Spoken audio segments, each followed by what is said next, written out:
Folks, we are back. Me and Steve with the Alternative Assets Weekly. Are we still calling it that, Steve? Call it whatever you want to call it. Well, we do talk about a lot of alternative assets, and today we're talking about how, We do. Talking about how times are changing, man. Times are, we hit on a little bit last time, and you took a little heat for it. I remember. It's okay. I mean, somebody wanted to tell me how I didn't know what I was talking about because art is this big thing. And okay, I guess I don't know what I'm talking about, but I'm pretty sure I do know somebody who knows more than me on the subject.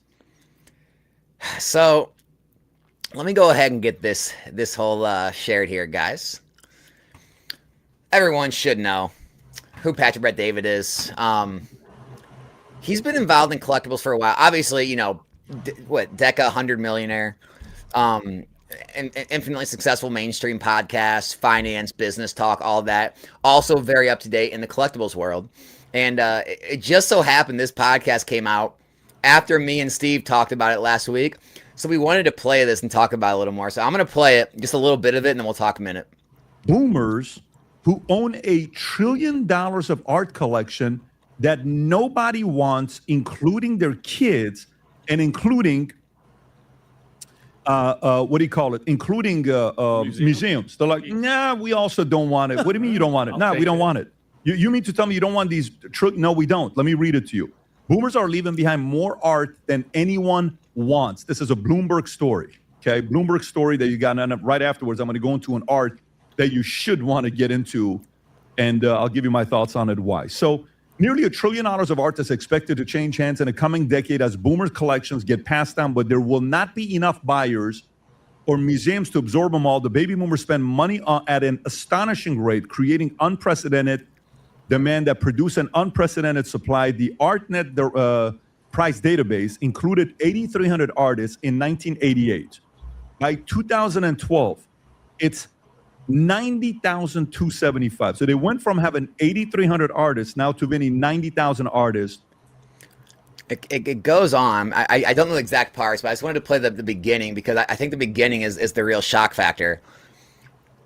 All of this art that has been collected for decades or hundreds of years is no longer being appreciated by the newer generations, and they're starting to appreciate things like trading cards.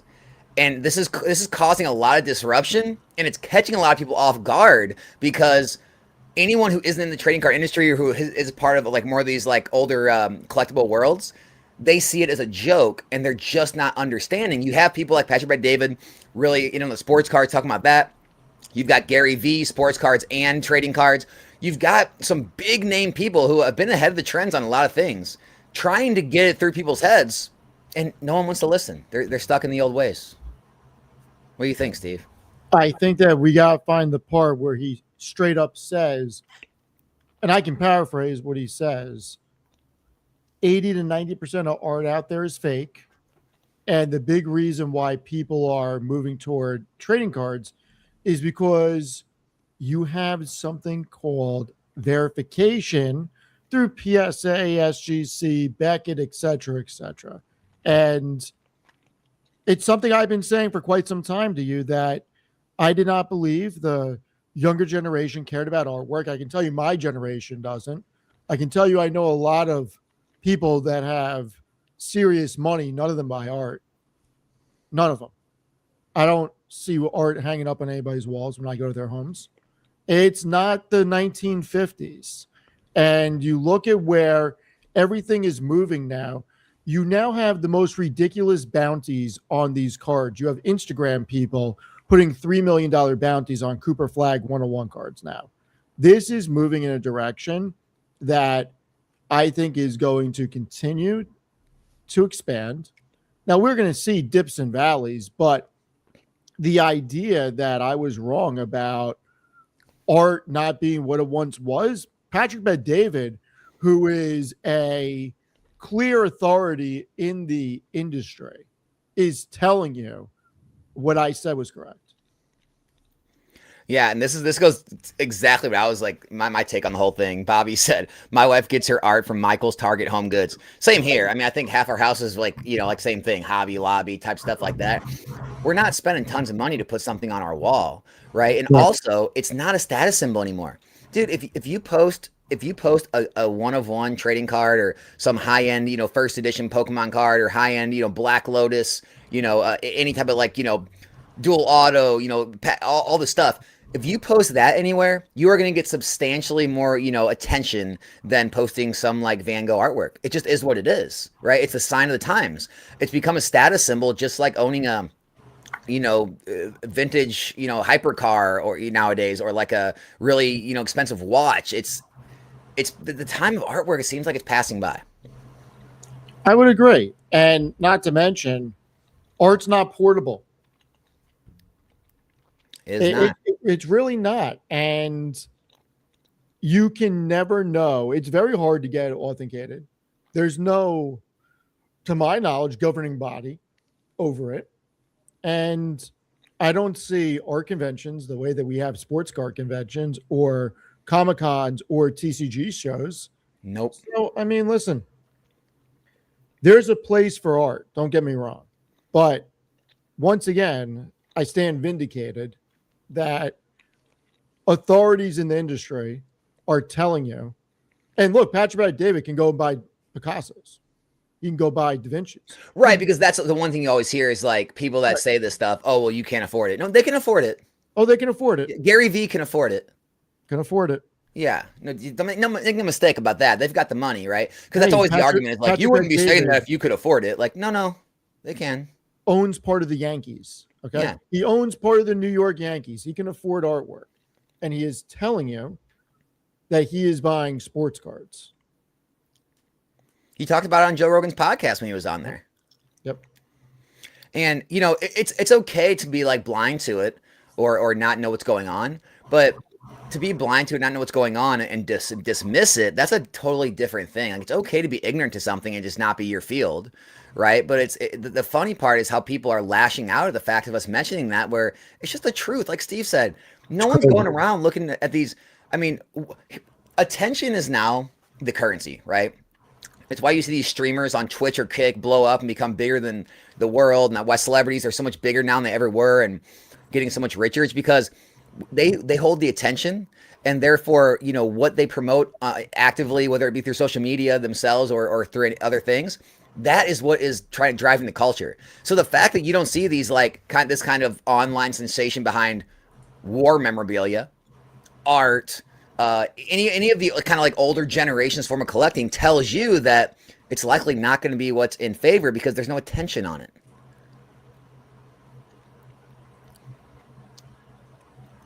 What are you looking at? I'm looking at some of the comments. I've been an artist all my life. I designed for BRCC for the past 6-7 years. People love stories and designs that speaks to them. TCG and nostalgia is a form of art. I agree. And look, there's still a world for artists and art. There still is. All I was saying the last time we talked was more money is going into collectibles and more money is going into TCG and sports cards.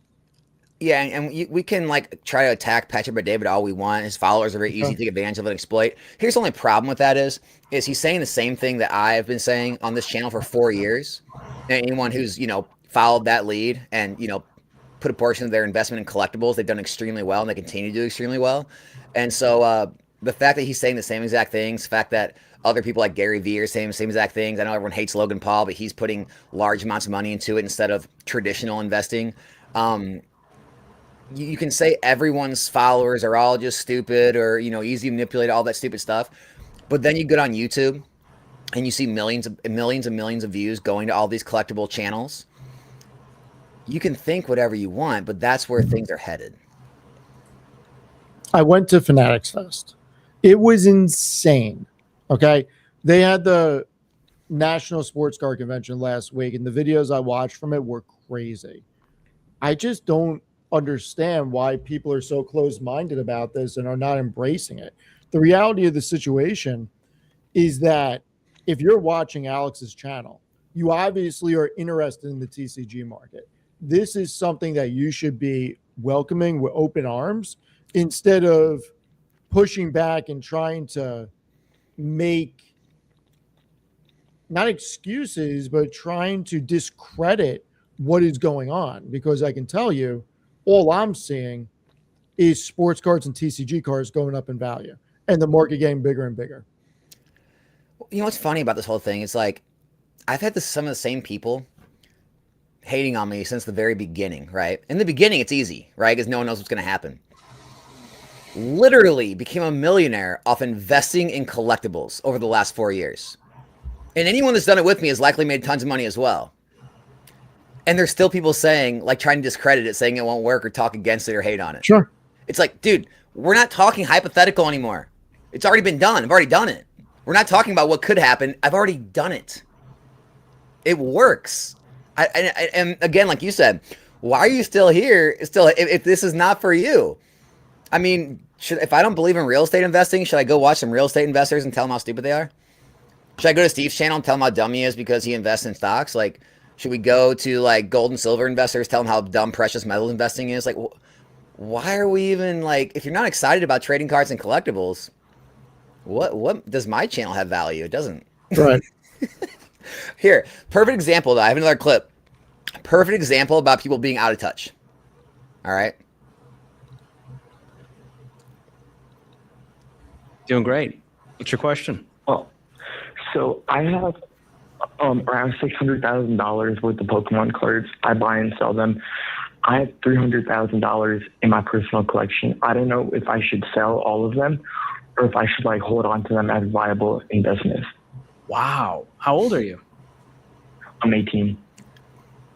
18 years old. Already has almost $1 million in Pokemon by running a business, buying and selling them. So again, if you guys don't know, this is Dave Ramsey's podcast. Neither one of these guys, I'm sure, had anywhere near that amount of money. 18 years old, didn't have a business at 18, but they're going to give him advice on what to do. How long have you been doing this? I think since I was like 10. So you are buying new packs, or are you buying cards and flipping them and holding on to them and they go up in value? How did this all work out? Yeah, I was buying cards, flipping them, holding them. Wow. So how much have you spent to get here? Probably around like $150,000. Wow. Are you working? Where'd you come up with this money? What are you talking about, George? This is work. You're. I mean, where'd you yeah, get 150 grand? No, it was slow when I started, right? So now I'm making like $60,000 a month buying and selling the cards. Wow. that is wild. So you said you have 300,000 in your personal collection, but you've got $600,000 holding. Tell me about the other 300. Move money around, but let's just pretend it was cut and dry. This time next week, how much money would you have in your checking account? You're obsessive about this. This is your passion. If you could snap your fingers, you would be a full-time trading cards. Yes. But if this is what you want to do, I'm trying to find the spots where I give them advice. I don't know, man. You got $600,000 and you're an 18-year-old. Why are you in college? If this is what you want to do, you're clearly good at this. Is 70. So when George says this isn't a good retirement vehicle, that's exactly right, because it's too speculative. At the end of the day, I have to sell a card to somebody who will give me an exchange of value for this thing that, on its face, it's a piece of cardboard. It has no value in and of itself other than what you'll pay me for it, versus oil I can put into a million different products, right? So this makes it even more risky than a single stock, because at least that's a company that's producing things, that's creating revenue, that has shareholders involved. So that's a very different ballgame than what you're talking about, which is more alike to crypto than anything else. Now it's physical, so there's a little more, you can actually see it, hang on to it, and people are, like you're saying, there's entire conventions around this now. So I'm not saying that a year from now it's going to go down to $0. What I am saying is at 18, you got enough things to be anxious about. So if I'm you, I'm going to offload this, invest all of that money, and I just did the math for you. 600 grand. What do you think, Steve? Offload it all? I mean, I don't know that these guys are equipped to make that decision, considering the kid is how old? 19? 20? 18, I heard. 18, been doing it since he was 10. I mean, he may know what he's doing. And look, they could be right. This could go down, but same with stocks. If I was going to give this kid advice, what I would say to him is, you are clearly successful in what you are doing. Live at home as long as you can. Keep doing what you're doing. Make sure you pay yourself and put in an S&P 500 index fund and make investments with that money in addition to putting back in that business, and see what happens over the next couple of years and really grind it out and see where you are. Because at 18, you're young enough to wait and start college at 21 or 22 if you need to. So I didn't get onto the part where George actually compared it to a plumbing business, where you wouldn't invest in your plumbing like Tools. materials. Yeah. And I'm like, it's not quite it. But here's the one big problem I have. This is the one big problem I have with any guru online or anyone giving advice online. And again, I can't speak for every single person, but the majority of every business investment guru I've seen a lot of them. Even, sharks on the Shark Tank, everyone. Not one of these people, again, there could be one out there, 99% of them, did not get wealthy by doing what they tell people to do. They did not get wealthy by investing the money safely in some kind of Roth or 401k. They didn't do it. They got wealthy by taking risk. They got wealthy by building businesses. They got wealthy by, making different deals. They got wealthy by making different trades. They got wealthy by doing something of action with their money. What they're talking about is preserving wealth. But when people are asking about building wealth, you're not going to do it by this thing they're telling this guy to do. So it's just like, he's been building this wealth since 18. They're telling him to stop building wealth and start almost taking this like protection method, but it's like, well, he's not there yet though. He's still in the growth phase. He's 18 years old, and it's a problem I have with a lot of people. You have a ton of these guys out there that tell people to do all this slow and steady stuff. It's like, well, why are you worth 10 million? Why are you worth $100 million though? Did you do that to get there? No. Yeah, I got a problem with a lot of advice that gets given. In fact, I don't personally like the Dave Ramsey channel personally. I think it's great for a lot of people. It's horrible for me. I just don't find that their advice is actionable for me, but that doesn't mean it's not actionable for other people. You mean you still use credit cards? I mean, I will openly pay them to fly to New York so they can film in our studio and have that debate with them. They're a bunch of morons. No, I say that because, listen, everybody's an adult. Take control of your finances. If you are going to spend whatever you spend a month, $500, $1,000, $10,000 a month, whatever it is, whatever you're spending a month, why on earth are you going to use a debit card or cash and not reap the rewards of 1% to 5% on certain categories? That is the stupidest advice I've ever heard. It's called be an adult, don't overspend, pay your bills. Yeah, why are you sugarcoating stuff? I mean, I like Dave and I like the guys. I just don't like when there's a my way or the highway where there's no room for any kind of differentiations between each person. Because I'm that guy too, where I've had a credit card since high school. I've had tons of credit cards. I've never paid a dime of interest, and I'm 36 years old. And so there's just people out there that can take advantage of the credit card points, the rewards, the sign-up bonuses, the transfers, all that, and literally have it work for them. I'll tell you this. If we went to their office and took every single one of their wallets without them knowing we were going to do, and we looked through them, how many people do you think have credit cards in there? You can't tell me Ramsey doesn't have a credit card. I'm not buying that. I bet he doesn't. Maybe him on principle. He's got so much money at this point. Yeah. I'm not buying it.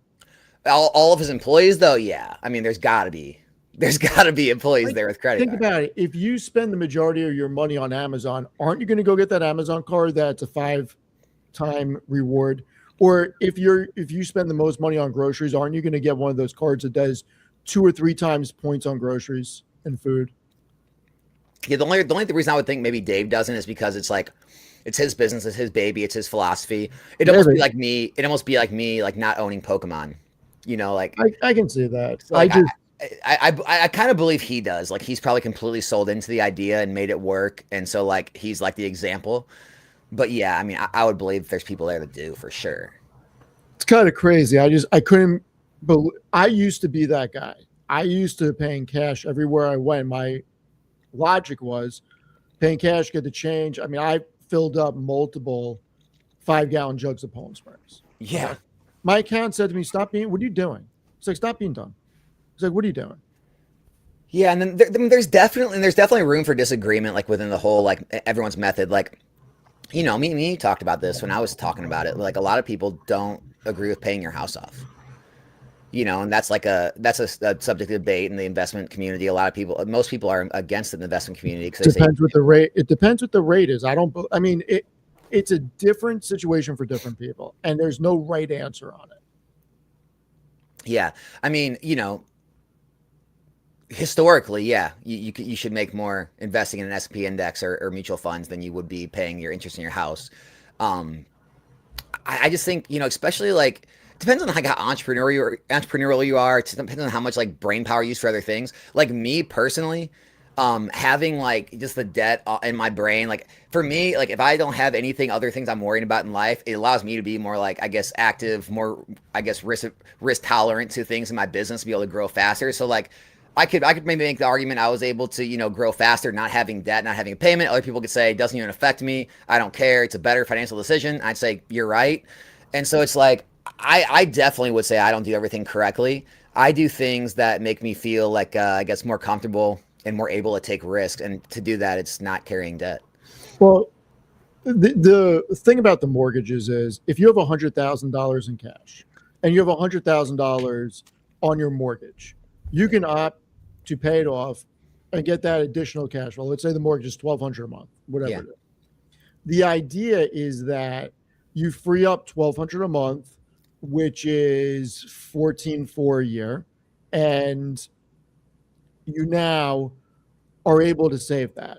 The problem is if you're locked into a 2.5 to 3.5% rate, and you don't have some crazy interest rate because you're fortunate enough to refi or buy back in 2021 when rates were low, you can take that 100 grand, throw it in the S&P, and still pay your normal payment, and your 100,000 over the next, let's just say you have 14 years left, it's going to grow more than if you took it to sell it, took the money to pay off the mortgage, and then allowed that 1,200 a month to go into a savings account or an S&P fund to rebuild it and let it grow. You actually would lose money that way.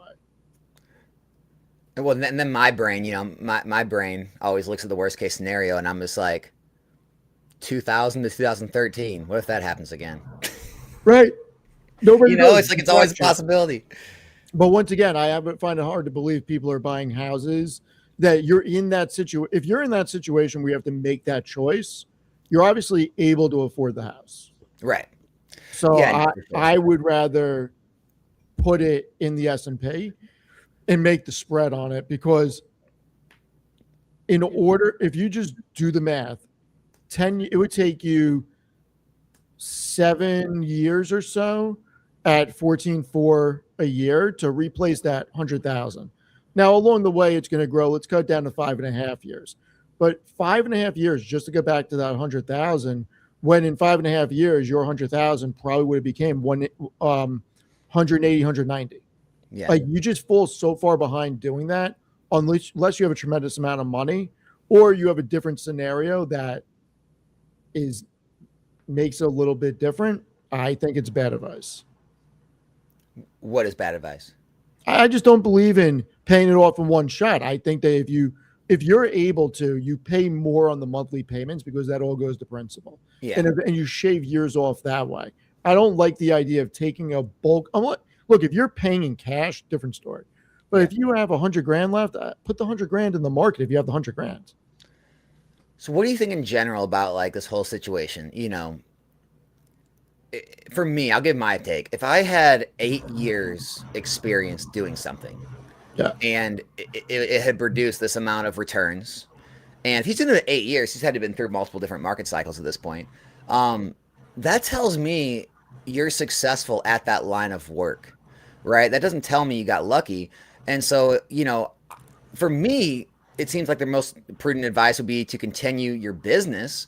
Maybe like, if you're worried about risk, like, yeah, maybe carry lower inventories, keep a little more cash on the sidelines, waiting for better deals. But to say like, sell it all and do something else when you have your success in this, I mean, there's all kinds of businesses out there where you hold inventory, where you buy wholesale and sell retail. And I just don't understand this kind of advice. Like, what's your take? It's so hard not meeting the kid, not knowing what he's good at, what he's not good at. Obviously, he's really good at this. He's been able to build out a successful business, and we don't know what his situation is. He can look, if he was successful to do this, I think he could be successful in a lot of things. But there's no reason for him not to do two things. Why can't he keep the Pokemon stuff and do something else also? Yeah. Yeah, and just going back to the whole Patrick Break David thing, like, him, all these big influencers, like, guys, you have to separate the person and how you feel about the person because of whatever political affiliation you have, or, what, it doesn't matter. The fact that he's putting his money where his mouth is, other people, Gary Vee, Logan Paul, like all these, Tom Brady is now involved in the sports card industry. All these people are putting their investments, their dollars to work. You have Dana White investing in hundreds of thousands of dollars in cards because he likes them. Like, you have to take notice. Like, this is becoming a mainstream thing with wealthy individuals, no matter how you like them or not. And the fact it's going to reach millions and tens of millions of people, and it's only going to compound over the years. And so what you're doing is you're going to bet against that continuing to grow. So you're betting against more and more of the population getting exposed to this and wanting it. And you're going to bet towards the fact that more and more high net worth celebrity type individuals are going to talk about this, and the hobbies are going to fall. You're betting against the multi-decade trend.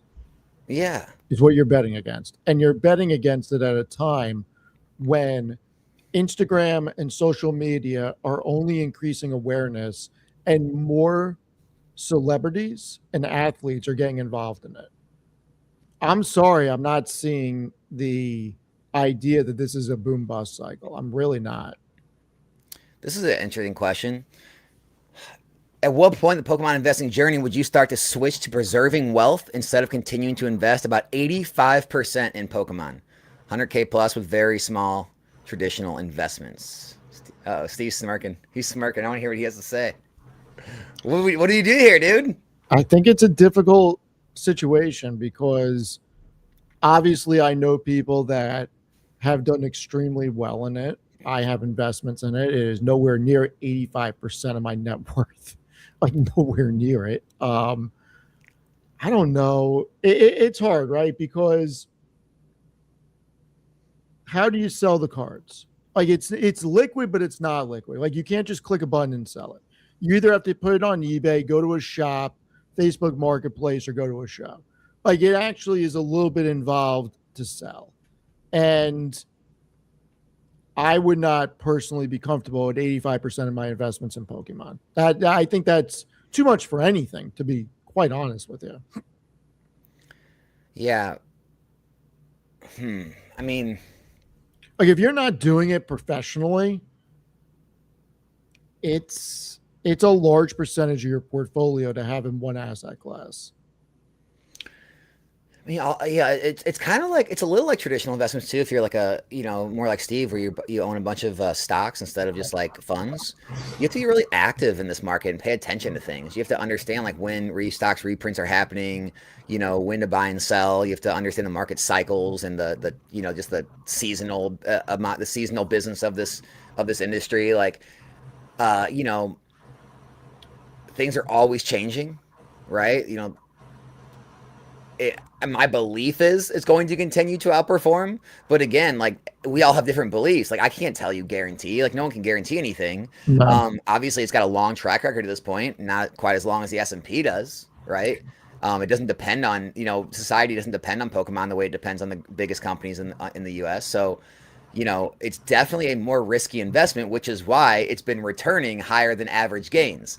And so you just have to decide how risky you want to be for how long, and is the payoff worth the risk? Yeah, and when you invest in the S&P, keep in mind you're investing in the 500 largest companies in the United States. It is a very diversified asset class with the largest companies compounding earnings over time.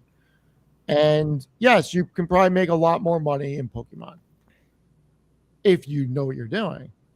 S&P, you can shut your eyes and put on auto invest every 2 weeks and do really well. Yeah. Yeah, I mean, me, I don't have 85%, but I definitely have more than 50% of my net worth in Pokemon and have for a long time. And I'm very comfortable with it. But again, I'm like fully active and engaged in this market all the time. And I'm, I have, sources at this point. So I sometimes know when things are coming, quicker than others.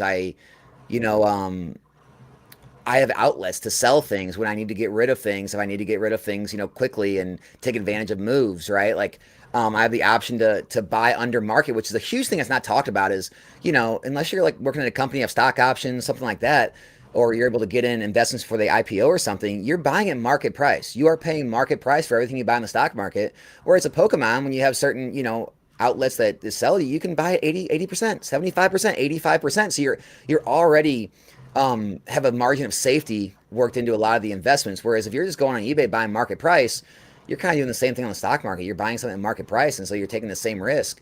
And so, for me, it makes a lot more sense. But for other people, it may not make as much sense if you're not as fully active and engaged, and you're just trying to really kind of be hands off the way you are the stock market. Like Steve said, if you want to be hands off and not think about it and just like go live your life, maybe the S&P is more of a right route for you. I've never met anybody that went broke investing in the S&P. I can tell you that. True. So I don't know. 85% is too much for my blood. Too much. It's too much. He actually said, sell it all and go to college. So what? I said, you said, sell it all and go to college. It's not what I said. Definitely not what I said. In your opinions, which will be better hold 5+ years, Destined Rivals or Prismatic? Steve, did you hear Destined Rivals is getting a reprint? You told me yesterday. Yeah. I mean, they're both coming down and they're going to be near their lows. They're in the last, I guess, year or so. I mean, I guess their lows we'll say lows in the last 6 months. I like buying good products, almost like good stocks. I like buying good things when they're at their lows because of circumstances, especially like this, of reprints. There's nothing else that's happened, right? The cards inside are very sought after. Everyone loves the product. Those products get opened. Either one of those are great buys because people still want them. They're just cheaper because there's more supply. So which one am I buying? So the Prismatic SPCs, let's talk about those. They're a premium product. They go out of print a year sooner, and they're very closely related to the raw value of the products inside. So what I mean is they have 15 packs of Prismatic. Prismatic's trading at about $15 a pack. That's $225. The EV promo card's worth about $25. That's $250 in raw value, and they're going for like $260. So you're almost paying no sealed premium right now. You're basically paying for the raw products inside, and it's a premium sealed super premium collection. I think that's a no-brainer. But again, if you've already have a good position in that, you want to diversify, I think Destined Rivals booster boxes are going to be a close second. ETBs, whoever route you want to go, I think it's going to be a close second. But if I had to pick one right now, I'm still taking Prismatic. The numbers on Prismatic make a lot of sense when you look at the value of the cards inside of it. The math works. It does. Marco, dude, happy Friday to both of you. Cheers. Thanks for the super chat, man. Happy Friday. Happy Friday. Theoretically, Pokemon could reprint anything at any point. Does that worry you at all? No. Pokemon is not going to destroy their brand, right? Other TCGs have destroyed their brand in the past doing things like that. Pokemon's been doing this 30 years. They're experts at it at this point. They understand the secondary market is just as important as the beginning when a set's released and getting it in the hands of all the collectors and players. I think they understand both sides of it. I mean, I wouldn't be worried about it. That's just mine. It's just you. Well, Steve, take us on the sports card side, man. What's going on in the sports world? Any major speculations you're taking right now? I'm worried that baseball is going to have a lockout next year, so that's not going to be good. But What yeah, do you mean? everything What's going on? we may get a lockout and no baseball next year. We'll see. Why? Because of all the deferred money with the Dodgers, it looks like,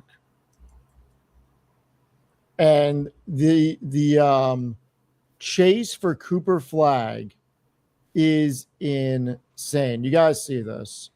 Can we play an Instagram video on here? We already played those two. I'm sure I'm already screwed, so why not? All right. So if you just type in Cooper Flag, okay, on Instagram. On Instagram. Oh, here. You know the girl that I'm not hearing anything though. I'm not playing it yet. Oh, okay. You know the girl that destroys cars on Instagram? Okay.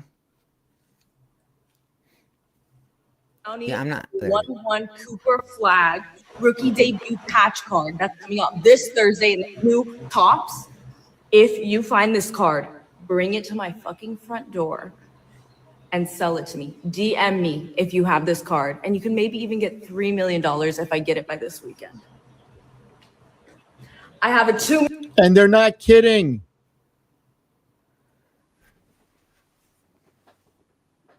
Money's not real. Play this one. Play this one. Find me the card, bring me the card. I have 1.5 million in cash or crypto, whatever you want, for the Cooper Flag debut patch. I'm paying $1.5 million. Money's not real, Steve. It is insane. And Topps is leaning into this. I mean, the bounties at the National were crazy for the Otani dual logo man that sold for $11 million. We are seeing so much money come in that everybody's putting bounties on stuff. Dana White's putting bounties on stuff. Dana White has a huge bounty on this Brady card that is still not pulled. I don't know. I'm not seeing this slow down. Well, not just that. We talked about Fanatics Fest being like just absolutely larger I've never than seen life. anything like it. We talked about this before, but Collectibon being purchased by Mari, which is basically it's a company founded by the TKO group, which is Ari and Mark Shapiro. So they own UFC and WWE. So you have UFC, WWE. Look, say whatever you want about WWE. They know how to freaking put on entertainment, right? UFC didn't. They know how to do this. So you have people like that. You obviously have Fanatics in the house. You have all these celebrities now. Tom Brady. Like these are people that understand production. They understand growing brands. They understand getting attention. This isn't just like, oh, we got some Pokemon YouTubers that are getting views, right? Oh, we have these little conventions we go to and trade cards. This is becoming a spectacle that people want to be a part of. When these attractions get to this point, you just want to be a part of it, right? You want to go visit Disney World because it's a big attraction, and so I'm trying. I try to like poke holes and I try to figure out how this could really slow down. I can't see it right now. I'm not seeing it. I just see more money, more people spending. I know what people that I know what they're spending and stuff. It's a market that's not stopping, and you're coming off of records at the National Sports Car Convention, coming off of Fanatics Fest at the Javits Convention Center in New York City, which is huge. This is where they do the damn auto show. I don't know.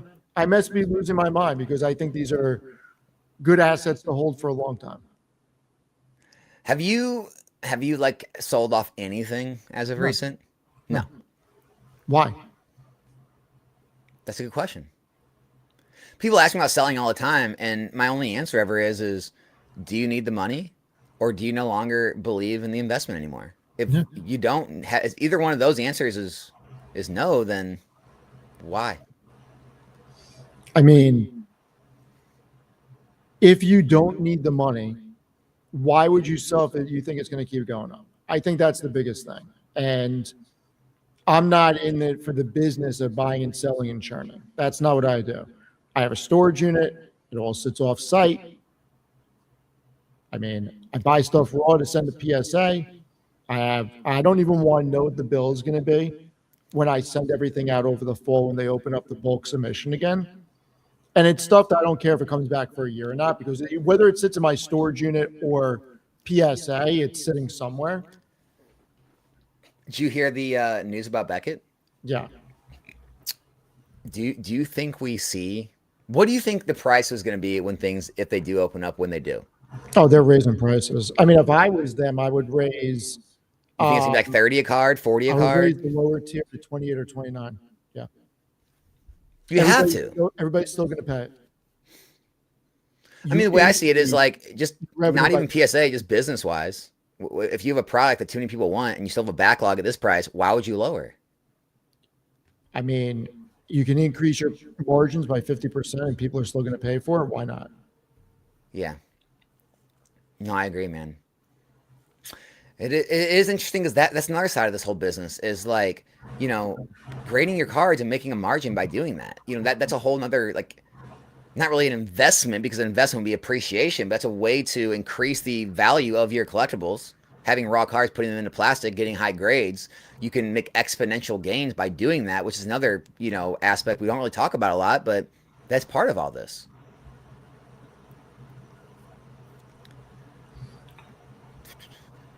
Hey, look at that. Look at that, Jimmy. Jimmy's with you, dude.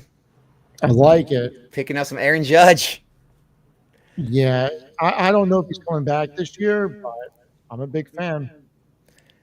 There's an addiction to things like Collector Crypt, and getting the cards on blockchain with crypto is pretty wild.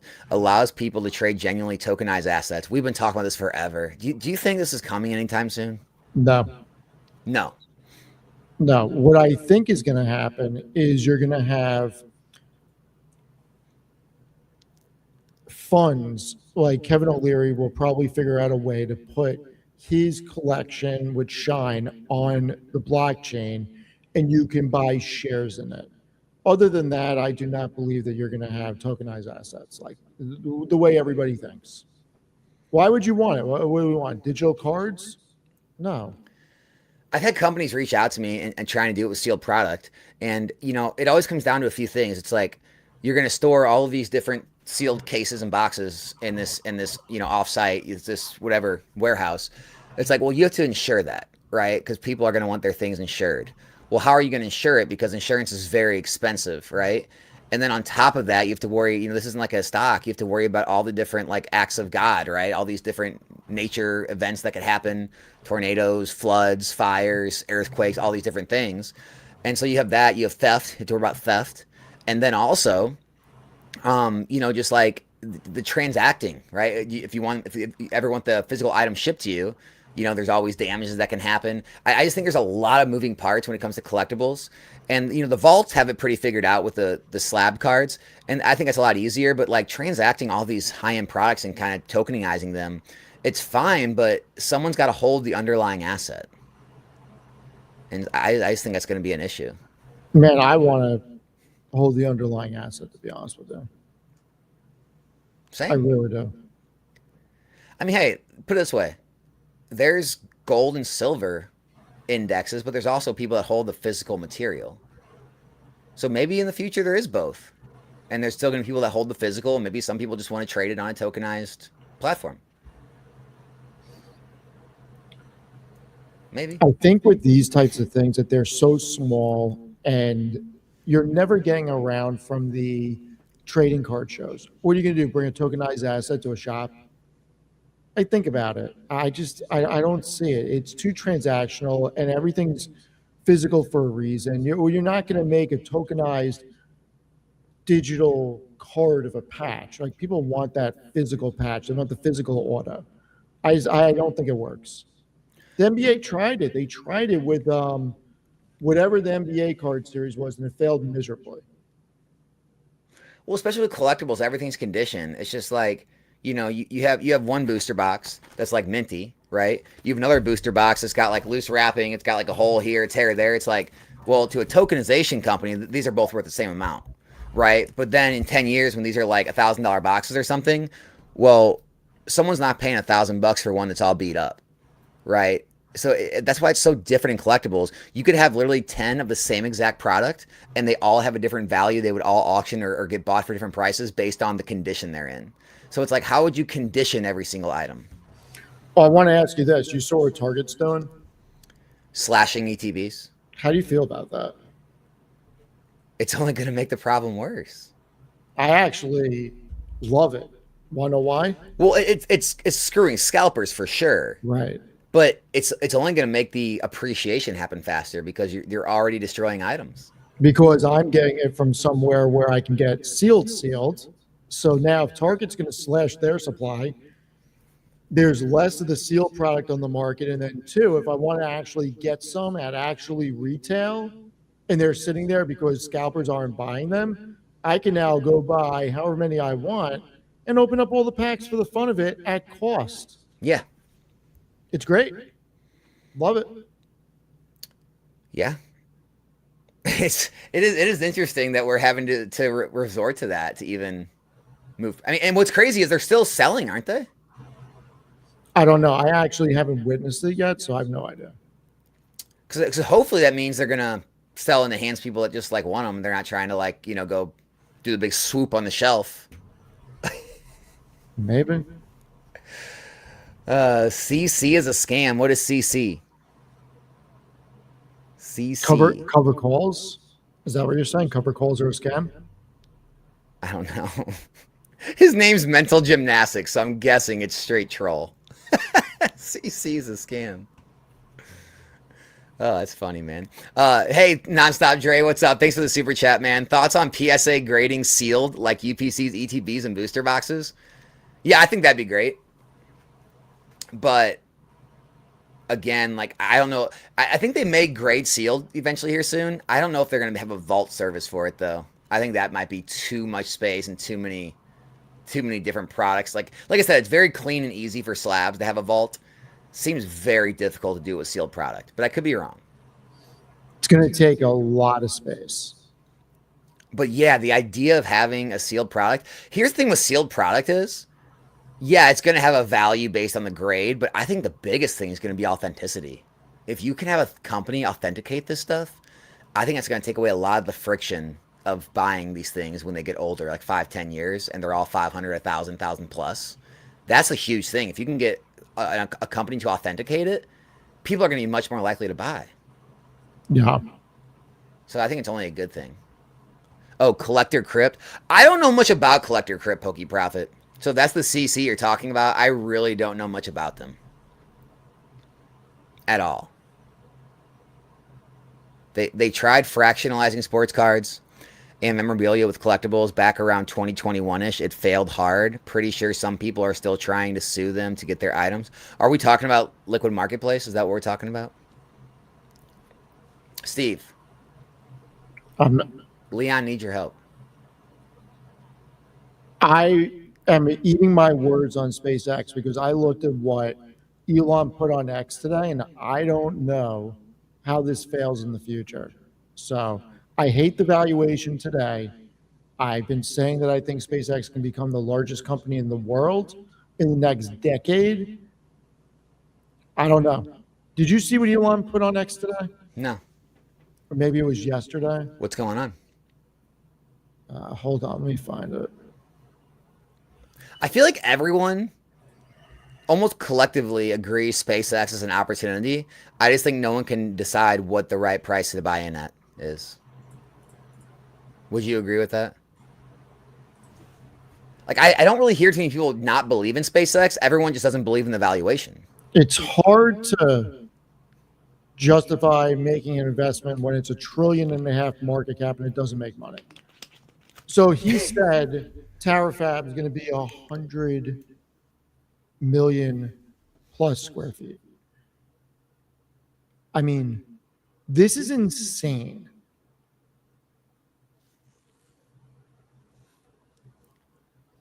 It's going to be the most vertically integrated company there is. I think they're going to acquire they're going to acquire Tesla. They're going to become vertically integrated with energy, with solar and battery packs, and then also natural gas pipe. But hard to Mario beg said the storm. they need to drop AI because it's being negatively handicapped by it. Why? You realize that that's where their big profit is, right? Between Starlink and AI, they are leasing 1.4 billion a month to Alphabet and 900 million a month to Anthropic, or maybe I got those two mixed up, but it's roughly $2.5 billion a month in selling compute to those two companies. And they're signing more contracts. And they're standing up the largest data center ever created. This is exactly the business you want them to be in. It's crazy. So we'll see. Okay, so they're a digital rip site. It seems like the collector crypt. Yeah, man. So I don't consider those are just fractionalizing the. They're not fractionalizing. They're selling the items digitally on the stream or whatever. That's not the same as like a fractionalized share that you're buying and selling like shares of. So I don't think collector crypt. Again, I don't know much about them, but if that's what they're doing, then that is not what we're talking about with the fractionalized shares, like owning, buying and selling the share. Like you're actually trying to win and like buy products the same way we do on Galaxy Grails. I don't think that's the same. If I hear that right, I don't know. Could be. I found a great question. How do you play a soft 17 against a 7? Don't play blackjack. How about that? What do you play? Craps? Yes. Only craps. Yes. Mathematically, blackjack sucks. 95% of SpaceX shares are not on the market yet. They are gated from selling. Wait for the flood to share on the market. It will be the biggest reprint ever, going much lower. Maybe we thought that this week, and that didn't happen. I mean, 7% of the float got unlocked this week, and shares are at 130 today. I mean, look at the price action. We all thought it was going to go down. So, I don't know. We'll see. You don't know. I mean, I would agree with you. Theoretically, that should happen, but we did not see it happen the past 2 days. Yeah. Yeah, I thought so too. I mean, yeah, maybe the dollar cost average scenario is just the right move.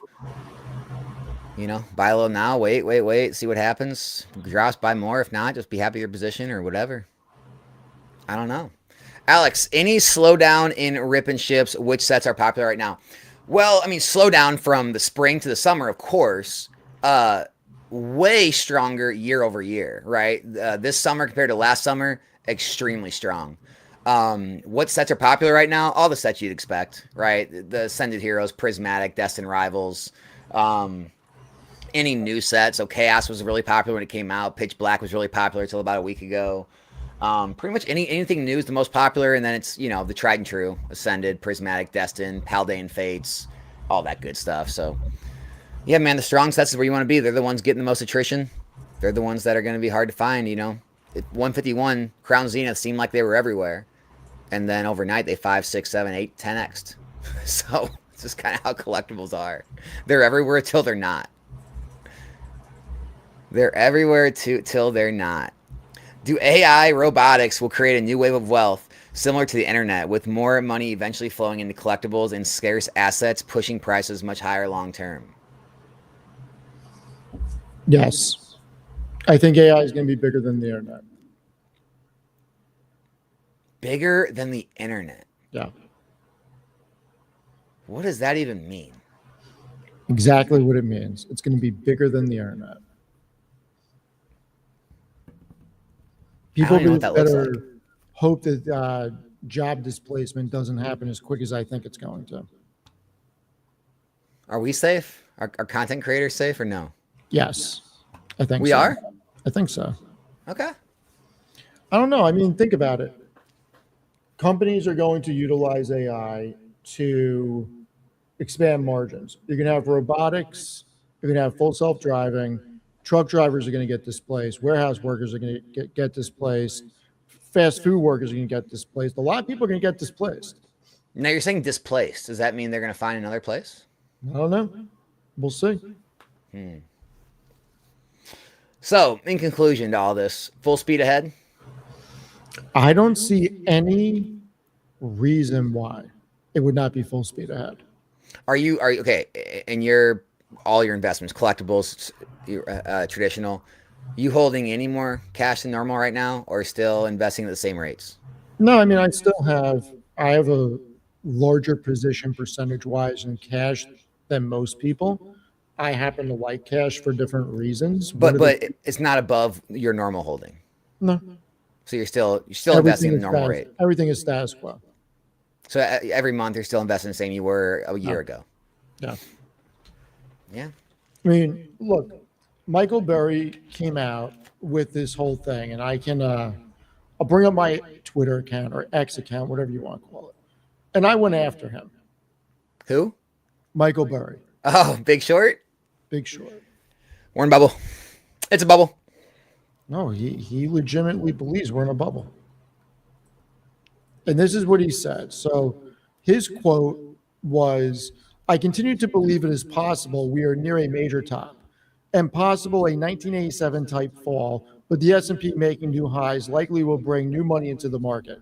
I continue to maintain my SOXX put position and short position in equity, et cetera, et cetera, et cetera. So what I said to him is, great. The S&P still finished 1987 up 2.03%, despite suffering the worst one-day crash in market history, then gained 12.4% in 88 and 27.25% in 89, et cetera, et cetera, et cetera. So Those look great. when I look at the S&P, you're going to have to do a lot better to get me to sell my shares. Well, here's my what I always tell every bear out there is every bear is always wrong long term. Yes. Bear is the only possible chance they have is to be right in the short term frame, whether it be a 6 month, a year, a couple of year. It's like if you're bearish, you're 100% always going to be wrong over enough time. And so it's just like why try to play these games? Like you're going to try and predict. Look at those red lines. You're really going to try to predict when the next one of those red lines is going to come? Or do you want to be on the winning side and just assume that the most are going to be green lines and go on that side? It's literally as elementary as that. Yeah. And yes, I said green and red lines just to make sure it was dumbed down to the point of being that stupid. Because no matter what kind of analytics and how smart Michael Burry and all these people are, it's like, dude, over the long term, do you think the U.S. economy is going to die or going to grow? Maybe he thinks it's going to die. Maybe. It's possible. Oh, thoughts on Pokemon serializing cards? Thanks, Nonstop Dre, for the super chat. Dude, you know my stance. I would love it. But I don't know if it's coming. If they did, it would have to be like a collector box to where players and casuals could still get cheap packs. I don't think they're ever going to put it in a regular pack and have regular products because it would just be too sky high. I wouldn't put it past them. Really? At some point, I wouldn't put it past them. But I mean, they're doing so well already that maybe they don't have to. I don't know. Yeah, I mean, you keep track of all the sports. Like when you look at the top, sports cards of all time, like sales, a lot of the top 10 in a lot of these sports are starting to get replaced by modern cards. And so it's showing that people value the manufacturer's scarcity of the one of one, than they do something being very, very old, no one kept it nice, and is extremely hard to find. And the fact that you're seeing more and more of these modern cards show up on the top 10, top 20 lists, it tells you, like, people want the serialization. They want to know they have something that no one else can own. And that's why I think Pokemon may do it. Yeah, it'll add an additional side to the business, and it'll cause, here's the other thing, it will cause sealed product to go up in value because there'll be more stuff ripped. Because if you have a one-on-one that's still sitting out there, People are going to hunt for that. Well, even the Magic the Gathering situation, people thought it was over when the One Ring hit, and it's like as long as there's other serialized cards in the set, that's always going to be valuable. You could have a 1 of 1 Charizard, but then there's also a 1 of 100 Charizard. There's a 1 of 100 Pikachu, 1 of 10 this, and it's like not all of those are ever all going to get pulled. So they're always going to be sitting in those sealed products, and they're always going to want to get open. There's always going to be that chase. Yeah, I agree. Yeah. What do you think, man? Call it there? Yeah, we'll call it there. All right, everyone. Thanks for stopping by and hanging out with us this Friday afternoon. I got Steve's link to his YouTube channel in the top of the description. Make sure to check him out. He will get you steered the right way on the stocks, all of his actual financial advice. Hold on. Lag. How many 86 Fleer Jordans do you have? I stacked 1986 Fleer Michael Jordans about 10 years ago. Man that is paying off diamond hands. Because that's a heroic investment. Nonstop Dre, thanks again, dude. Thoughts on mystery BB and ETB, like mystery slabs? I mean, yeah, I think any mystery items is doing good these days, man. I think the mystery game is people love the chance. They want to take that chance. 13.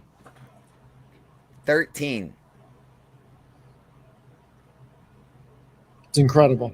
Absolutely incredible. Steve wants one. I mean, I do want one. Yes. Reach out to him. All right, let's end it there. Congrats. All right. That's a great play, man. Great play. All right, guys, we're calling it. Thanks, everyone, for stopping by. Check out Steve's channel. See you guys back on the next one. We are out. Later, everyone.